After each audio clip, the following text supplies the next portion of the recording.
Our next presenter is Peace Aber from Uganda. Our title is Going Beyond the Rapid Microbial Analysis Pipeline. So Peace is a lecturer at Gulu University and Biostatistics Bioinformatics, heading the data section of Case Western Reserve University Makerere Research Collaboration in Kampala. Over the last 5 years, she has been teaching students in statistics, artificial intelligence, machine learning methods for health data analytics, as well as bioinformatics. Her research involved discovering knowledge from biological data, using bioinformatics tools, and working with bioinformatics databases. Her current research interests focus on the application of biostatistics, bioinformatics, artificial intelligence methods in synthetic biology. She holds a bachelor's degree in statistics and a master's in statistics biostatistics from Makerere University and certificate in data science from Africa Data Science. Let's welcome Peace. Thank you.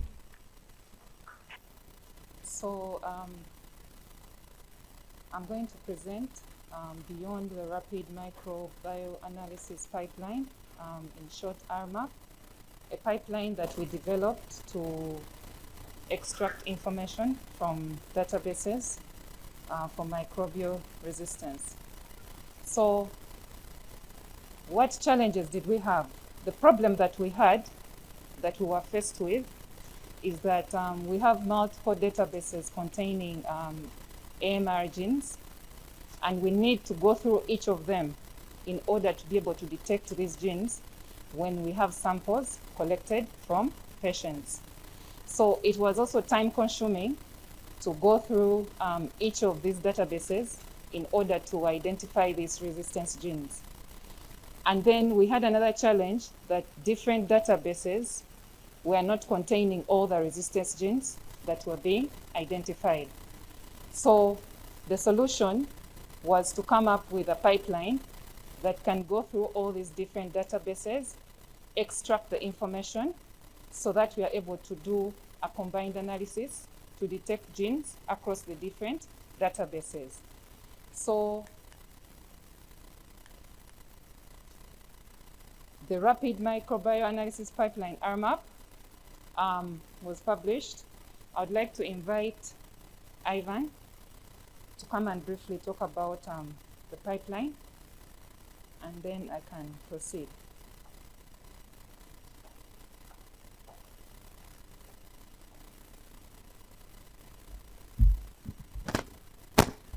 Thank you, Peace. Brief introduction about myself. My name is Ivan Sserwadda, and I work with the African Center of Excellence at the Infectious Disease Institute in Makerere University as a research data scientist. So I hold a bachelor's degree in medical laboratory science, but I have since transitioned to doing bioinformatics, in which I have a master's. So I'm a scholar of antimicrobial resistance and interested in designing command line pipelines that profile infectious pathogens that are of public health importance. So I thank the organizers of this workshop for giving us a platform to present our work. So, please. So the Rapid Microbial Analysis Pipeline, or rMAP, is available at that GitHub repository. And what it basically does is it focuses on the bacteria that are coming from the World Health Organization high priority bugs that are listed there, or the escape group. And its features include quality control, sequence streaming. It does genome assembly. It does genome annotations, variant calling. It also infers phylogenetics using maximum likelihood methods. It does pangenome analysis. It profiles for antimicrobial resistance genes from the different databases. It detects virulence factors, plasmids. It does multi-local sequence typing, and it detects for insertion sequences. I'll hand over to Peace to continue with the talk. Thank you. Thank you, Ivan. So the rMAP is used, to detect the genes across the different databases. So particularly the rMAP uses the databases, the CAD, the ResFinder, the AgNot, the NCBI, and the Makerere database for AMR resistance gene detection. So what happens is you supply the raw sequences to the rMAP, and it's able to comb through the databases, and as you can see, it produces the genes, identifies them. So down there, we have the genes that have been identified. On the vertical, we have the samples that were supplied and the sequences from the samples that were supplied to rMAP. So what we are seeing is a heat map that shows presence of any of those resistance genes using the CAD database, okay? So what happens is presence and absence is determined in the database if the coverage and identity is over 90% in that particular database.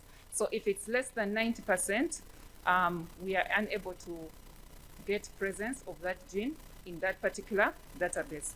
So the annotation of the CAD database is, as you can see below there, and it varies from database to database. So when we move to the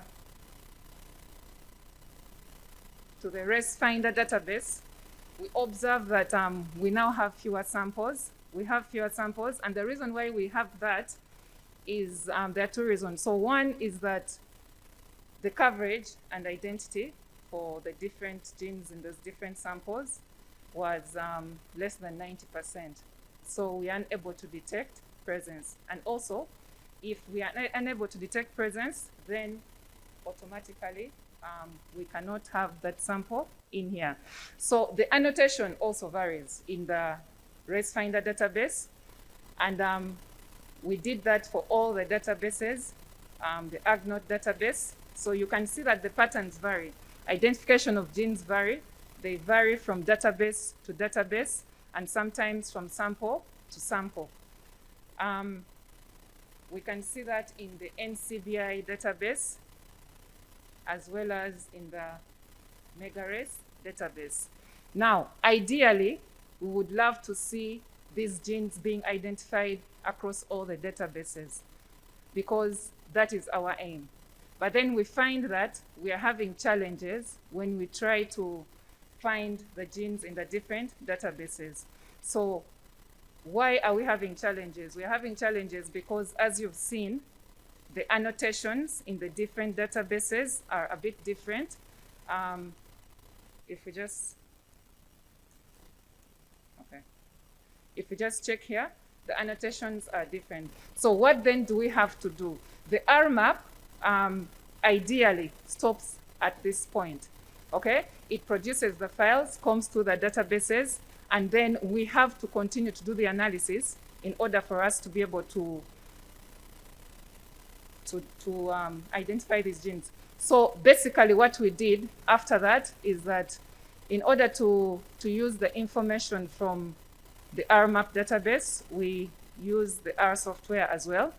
So we are extracting the files from the rMAP, and we are combining them from the different databases so that we are able to identify the genes.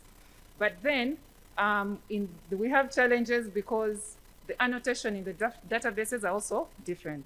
So what happens is we also have to harmonize the annotation so that we are able to identify the common genes in the different databases. Now, the detection of commonality and uniqueness of genes in the different databases is very important, because that is how we are able to slow down the time that we take in order to identify genes that are in different databases. So basically, when we are done using the rMAP, we now use the R software to extract the information and process it so that we are able to identify the common genes. So we used the rMAP on data collected from Uganda in a study of AMR resistance for samples collected from rectal swabs of orthopedic patients. So what we found, what you're seeing here, is uniqueness of detected genes from Mulago Hospital. So what happens is we are trying to check the percentage of the different genes that we found that are unique to the different databases.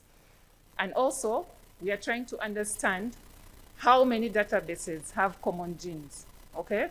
So why is this important? It is important because, one, different databases have varying levels of commonality and uniqueness in gene detection. So it's a challenge because the low levels of commonality in the databases slows down the detection process. That means you have to comb through different databases in order to make conclusions. And also, detection of commonality and uniqueness will vary across samples. So in as much as the rMAP will produce all the files and comb through the databases, you need to have the skill set to maneuver through the different annotations. So if you added another database into, for example, the rMAP, you would still need to understand the annotation in each of the databases.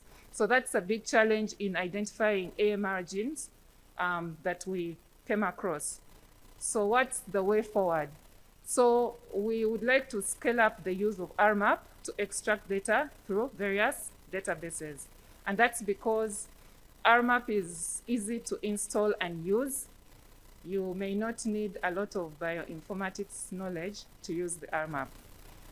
It can be scalable, but it's also applicable to a wide range of organisms.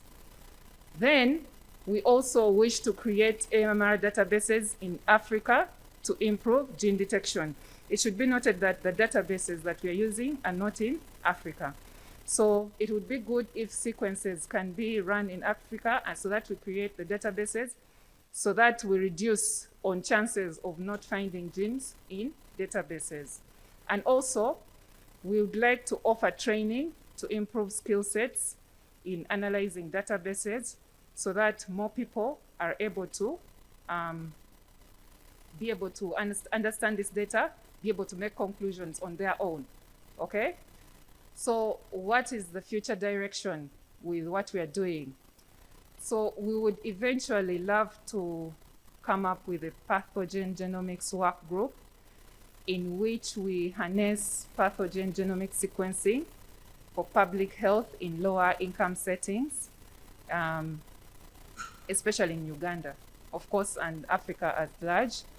So we also want to build networks that can utilize the technologies that we have to sequence data.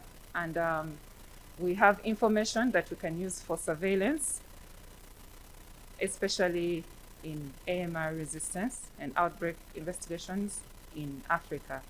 So we are happy to be part of the SynBio team.